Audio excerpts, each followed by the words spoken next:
name is Amelia Earl. I'm going to be doing my presentation on modern feminism and rewrites of the Orpheus and Eurydice myth. Death waits for all, the one thing all humans have in common, the one final end. In the famous Greek myth of Orpheus and Eurydice, Eurydice is the exception to this rule. She dies twice. Despite Eurydice's unique experiences, authors in the past tended to focus on Orpheus's experiences instead of Eurydice, ignoring the opportunities presented by focusing on the woman in the story. However, more modern authors have begun to focus on the value of Eurydice's stories, both in tandem with Orpheus and standing on her own. These authors often add feminist aspects to Orpheus and Eurydice's story, giving a new light to the ancient myth. Authors Sarah Rule and Margaret Atwood revisit the Orpheus myth with their feminist eyes turned towards Eurydice by changing central events in the myth, re-examining Eurydice's motivations, and reinterpreting Orpheus's role in her life. The origins of the Orpheus and Eurydice myth is unclear, as Orpheus himself shows up in writings much earlier than references to the full myth, which includes Eurydice. References to Orpheus begin as early as the 6th century by Ibycus in his poem where he refers to him as famous. Orpheus also shows up in many older Greek dramas, including the Bacchae, where Euripides praises Orpheus's musical gifts. The first surviving tale of the Orpheus and Eurydice is poetry by Virgil in the second passage and fourth book of the Georgics. That's seen right here. Virgil wrote the Georgics in 29 BCE. Most of his original ideas of the story remain as the standard for retellings. His tellings say that Orpheus was an incredibly talented lyre player, and he was married to a young and beautiful Eurydice, whom he referred to as a nymph, instead of a human woman. His interpretation of Eurydice's death says that she was fleeing a man who was pursuing her when a snake bit her foot. As in nearly every interpretation, Orpheus does not accept Eurydice's death and attempts to retrieve her from the underworld.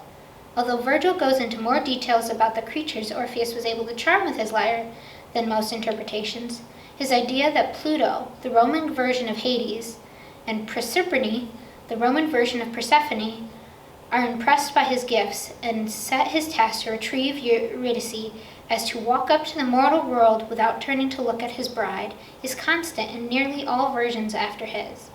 Another unfortunate event that originates in Virgil's version is Orpheus's failure. He turns and looks back at Eurydice in a moment of madness, according to John Martin's translation. After Orpheus turns around, Eurydice dies a second death and once again joins the world of shadows. Virgil's version has Orpheus mourning for months before failing to return the advances of other women, who then tear him limb from limb in a gruesome end. As you can see, the persistence of Virgil's tale is not surprising, for he writes a compelling version of the myth. It is, however, a version where the story centers on Orpheus, with Eurydice almost entirely relegated to the background and given little agency.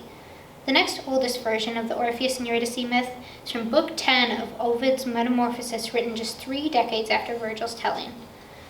Let's see right there. Ovid's ending includes Orpheus mourning Eurydice for only 7 days before turning his affection towards boys instead. However different the tragic endings may be, the main characteristics of the myth remain consistent. In Metamorphoses, Eurydice runs to a grassy field for enjoyment with naiads when the snake bites her.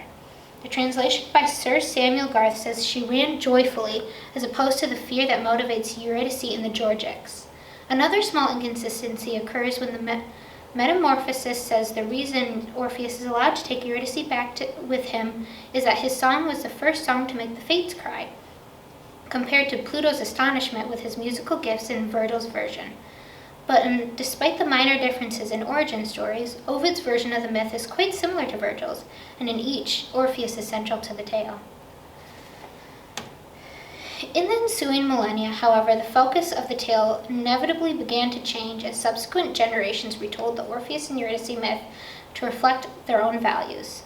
M. Owen Lee says, "The meaning of Orpheus and Eurydice have to the people of any age is largely conditioned by the way in which the age uses the myth." Athena Cornus says the idea further, claiming that myths can be viewed as metaphors for man's personal and collective progress through life and history. One driving force moving through society currently is feminism, which aims to bring about equality of men and women through listening to women's stories and criticizing acts of the patriarchy. Many modern authors' rewrites of the Orpheus and Eurydice myth aim to do just that, listen to the women's story. I would like to focus on two important contemporary rewritings. In the first, author Margaret Atwood changes the story so that it focuses not on a selfless love between the couple, but on a controlling relationship that negatively reflects patriarchal values. In the second, Sarah Ruhl's 2002 play Eurydice, the playwright dramatically expands the ancient myth to give more light to the previously quiet woman of the myth. Margaret Atwood's The Orpheus and Eurydice cycle, a trio of poems written between 1976 and 1986, adds a feminist twist to the Orpheus and Eurydice myth much earlier than Ruhl. Atwood, however, uses a different technique to bring home her point. She leaves the story as is, but changes Eurydice's feelings about Orpheus, Orpheus's role in her life, and their relationship as a whole. Atwood splits the cycle into three parts, reflecting a different viewpoint in each. The first poem was titled Orpheus and followed the events of the myth through Eurydice's eyes, while her second poem, Eurydice, uses a limited second-person viewpoint to describe the moment Orpheus comes to retrieve Eurydice from the underworld. The third and final poem, also titled Orpheus, tells about Orpheus's life after Eurydice's second death from a third-person point of view. Atwood's biggest change to the myth is her creation of a Eurydice who does not love Orpheus and even feels negative emotions towards him. She does not want to return to the mortal world, at least not with him. In Orpheus 1, Atwood says, "The return to time was not my choice," and in Eurydice, she says, "It is not through him you will get your freedom." The result, as Tarina Bigdelli notes, is that the poems tell a story very different from the concept that Eurydice would rather be in hell than return with her husband changes the notion that the Orpheus myth is a love story. Bigdelli also argues that Atwood gives Eurydice her own perspective and her own thoughts about returning with Orpheus.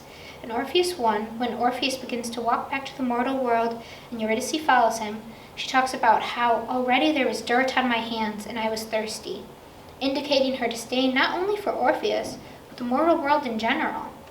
The poem Eurydice goes on to suggest that Orpheus causes her antipathy for the mortal world when Atwood writes that things will be different up there than they were last time, showing that things were bad before. Atwood wants readers to understand that Eurydice feels like Orpheus controls her in the fashion of a master and his dog, so she adds diction everywhere to remind us of it. In Orpheus 1, she says that his whispers were like rope and pulled tight, so that his so-called love was like a leash. Atwood uses a strong diction to drive home her view that women are far too often controlled by men the same way Eurydice is. Hence, Atwood's poems do more than simply show the harm caused by Orpheus. As Bigdelli notes, the poet has a positive agenda as well, for Atwood lets Eurydice make the choice that she is not given in the original myth, to let go and leave her husband. Atwood gives an empowered ending for Eurydice. She escapes Orpheus's leash while Orpheus ends up singing forever. Although the ending does not change from the original myths, the view Atwood invites readers to take instead is a feminist view, allowing them to see Eurydice's death not as the reprise of a tragedy, but instead as an escape from a controlling man. Atwood's critique in the Orpheus and Eurydice cycle is clear. Atwood explores the relationship between Orpheus and Eurydice as toxic masculinity, where Orpheus views Eurydice as something to control and only a vague reflection of what he wants. Atwood ends the poem Orpheus 1 by saying, "You cannot believe I was more than your echo." This implication is that Eurydice is not a full, independent person. She's just a reflection of her husband. In Eurydice, the image continues with Orpheus singing to you because he loves you, not as you are now, so chilled and minimal, but instead as a fulfillment of his desires. He wants you to be what he calls real. He wants you to stop light. This love of his is not something he can do if you aren't there. The end of the cycle encourages readers to re-examine the true feelings of women in stories they are often silenced in, and the intentions of men who are often considered the heroes. In contrast to Atwood's The Orpheus and Eurydice cycle, Sarah Ruhl's Eurydice retells the Orpheus and Eurydice myth by not only changing the perspective, but also changing the scenery and the major events. The play still incorporates some of the most important aspects from Virgil and Ovid's tellings, including the love and marriage between Orpheus and Eurydice, their names, Eurydice's death, Orpheus attempting to retrieve her with his music, and his eventual failure by turning to look at her.